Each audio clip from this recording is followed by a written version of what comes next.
Au bout de 10 mois, j'ai eu une récolte de 33 tonnes de manioc à l'hectare qui m'ont valu plus de 2,8 millions. Donc vous pouvez calculer le bénéfice que j'ai eu en commençant avec 75 000 francs.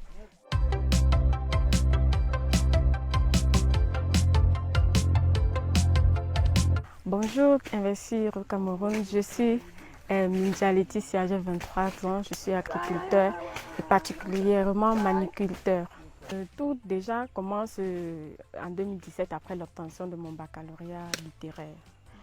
Alors je suis arrivée à l'université. Bon, les cours ne m'intéressaient pas parce que j'avais l'impression de me faire répéter ceux du secondaire. Bon, étant déjà une élève brillante à la base, j'ai décidé de me payer plutôt une formation avec l'argent des frais universitaires à l'université. J'ai fait une formation en secrétariat bureautique et j'ai été employée là-bas où j'ai touché un salaire de 40 000 francs. Voilà, j'ai économisé. Et puis, un jour, il y a un client qui est venu pour l'impression de l'un de ses documents. Et le titre m'a beaucoup interpellée. Il parlait de la culture des plantes à racines, parmi lesquelles il y avait le manioc. Donc, je l'ai pris, je l'ai lu chez moi et puis tout est parti.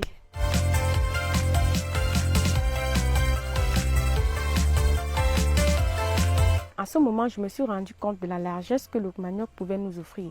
Et je me suis rappelé d'ailleurs que mes parents m'ont fait grandir et m'ont éduqué avec la culture du manioc alors qu'ils ne faisaient que sur des petites superficies.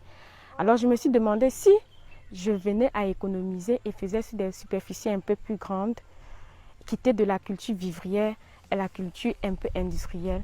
Qu'est-ce que ça pouvait donner? Alors je me suis dit, je vais économiser. Mais au bout de quelques mois, j'avais eu 75 000 francs et j'ai décidé de me lancer dans la culture du manioc.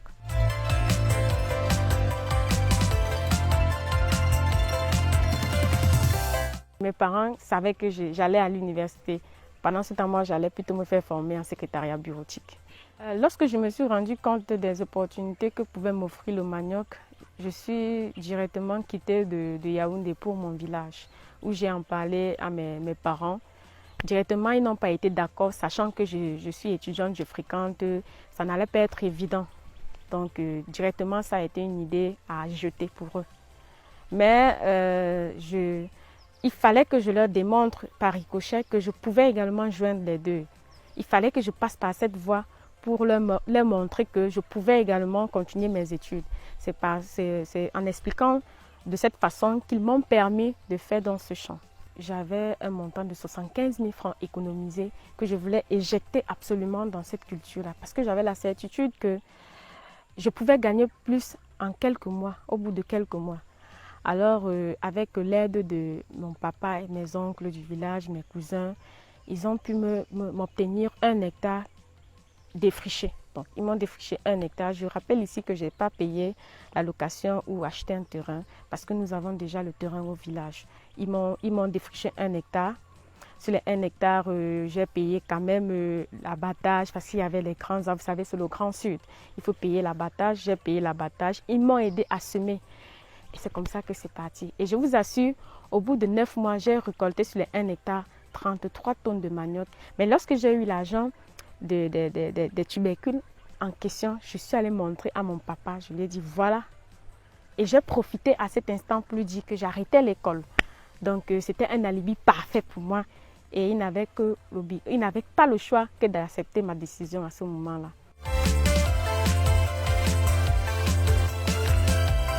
L'activité aujourd'hui que je mène c'est-à-dire la culture du manioc, s'étend sur plus de 11 hectares qui sont un peu dispersés dans divers villages. Donc cette activité aujourd'hui m'a permis d'employer plus de personnel puisque pour arriver à ce stade-là, il faut un personnel robuste et fixe. Donc j'emploie des tantes, des cousins qui s'y mêlent et font le travail. Oui, donc il faut qu'aujourd'hui vous essayez de défricher jusqu'à l'arbre là. L'arbre là? Oui. Okay. D'accord. Il y aura toujours des petits complexes elle est plus petite, pourquoi est-ce qu'elle doit nous donner les ordres alors que ce sont des... En fait, il y aura toujours ces petits complexes, mais il faut également savoir les amortir. Actuellement, la superficie cultivable qui sera utilisée est de 2 hectares. Donc, nous sommes en train de faire 2 hectares de manioc blancs qui seront destinés à la transformation. Aujourd'hui, voir les caméras, le travail n'avance pas, c'est un peu lent. Mais après, eux-mêmes, ils connaissent ça, c'est le feu.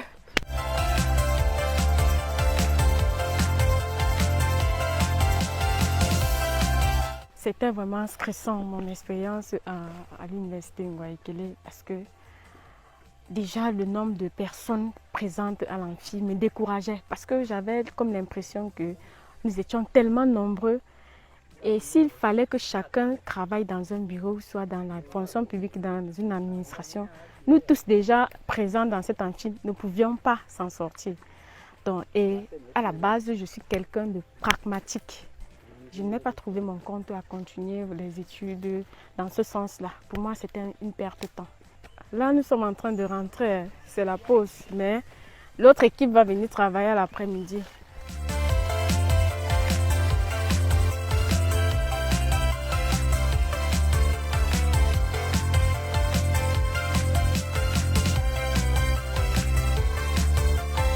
Durant tout mon parcours, j'ai eu la chance de collaborer avec des clients qui prennent le manioc vraiment en grande quantité.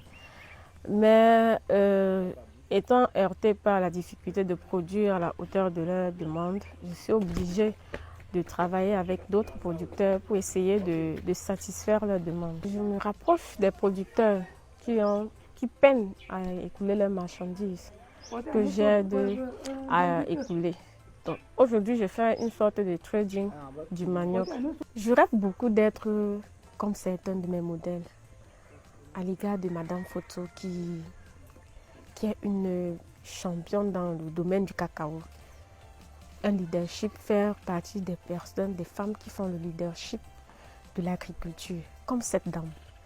J'aimerais être également celle qui produit le manioc sur des superficies vraiment alléchantes et qui lui donne sa valeur.